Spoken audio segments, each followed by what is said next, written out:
శ్రీ గురుభ్యో నమః. శ్రీమాత్రే నమః. వరలక్ష్మి వ్రతం విశిష్టత. భక్తితో వేడుకుంటే వరాలందించే తల్లి వరలక్ష్మీదేవి. ఈ వ్రతాన్ని ఆచరించడానికి ఏ నిష్టలు, నియమాలు, మడులు అవసరం లేదు. నిశ్చలమైన భక్తి, ఏకాగ్ర చిత్తం ఉంటే చాలు. వరలక్ష్మి వ్రతం ఎంతో మంగళకరమైనది.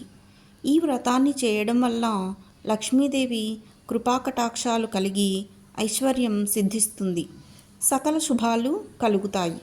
స్త్రీలు దీర్ఘకాలం సుమంగలిగా ఉండేందుకు ఈ వ్రతం ఆచరించడం తప్పనిసరి. లక్ష్మీదేవి సంపదలనిచ్చే తల్లి.